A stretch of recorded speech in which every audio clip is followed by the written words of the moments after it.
Do you wish you could lounge around all day in a dark satin robe? Are you thirsty, so very thirsty, for power? Do you believe modern problems require eldritch solutions? If so, feast your eyes on this yellow sign. We're taking 5 minutes to talk about playing the Cult of the Dark Wanderer. I'm Family Man, and this is World Collider.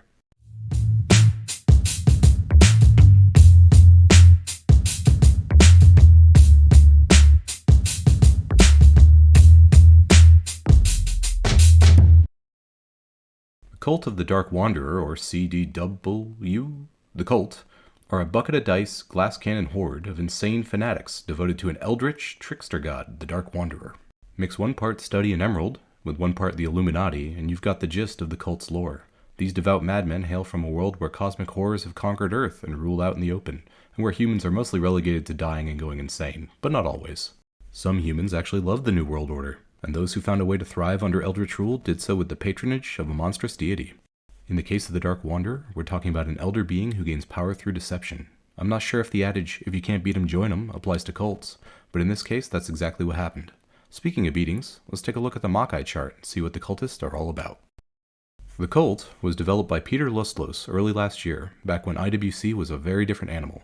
Due to the shift in the meta, and because the cult has remained extremely focused in their game plan, they may read as slightly power gamey in today's faction ecosystem.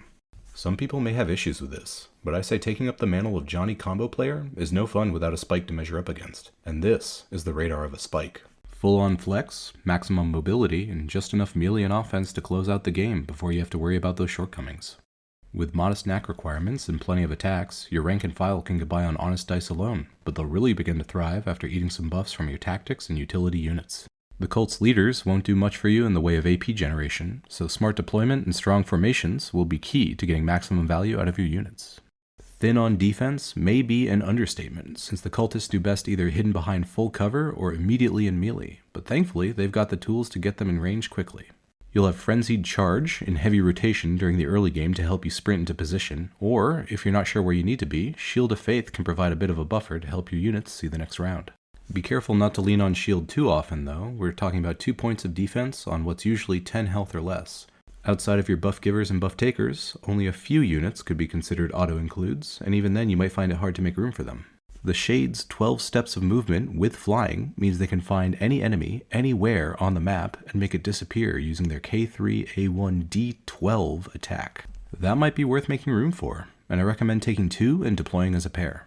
Otherwise, if you find yourself with a strange gap and don't want to make any cuts, consider the Nervous Wreck. For 15 points, you get a body with 6 HP, 10 steps, and a K5A2D5. It's not bad. They do have Gutless, so just treat them like you would a ranged unit.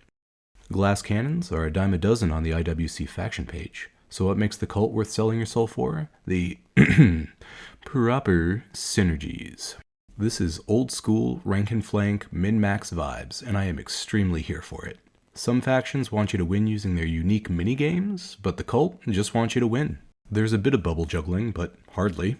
Pick your melee or ranged leader, pick your melee or ranged lieutenants, then pick your melee or ranged mob, and you're good to go. Just remember, no swapsies. Your low AP reserve is going to require a deep commitment to your chosen synergy, so make sure not to hamstring yourself by making a well-rounded roster. If you want the favor of the Eldritch Gods, you'll have to risk it for the biscuit.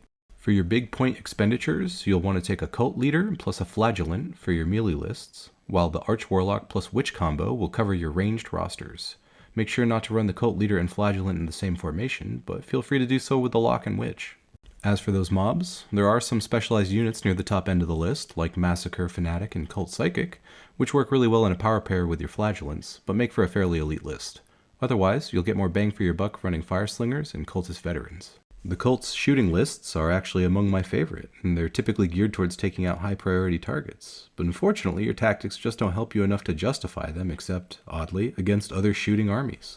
On the melee side, you have Battlecry 3 on top of +2 damage from Zealous Frenzy, which puts you in position to delete almost anything you can think of if you get some decent dice.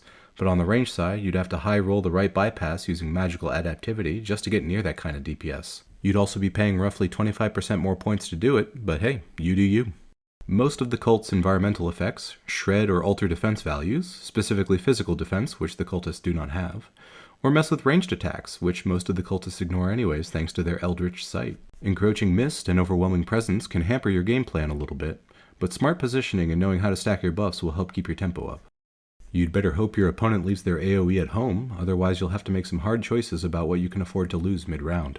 Just make sure you protect your witches and your flagellants, otherwise you'll quickly have the wind knocked out of your sails. Keep to the shadows, and the dark ones will guide your way to victory, but if you're cast out into the open before you're ready, you may get blinded by the light. Think I'm right?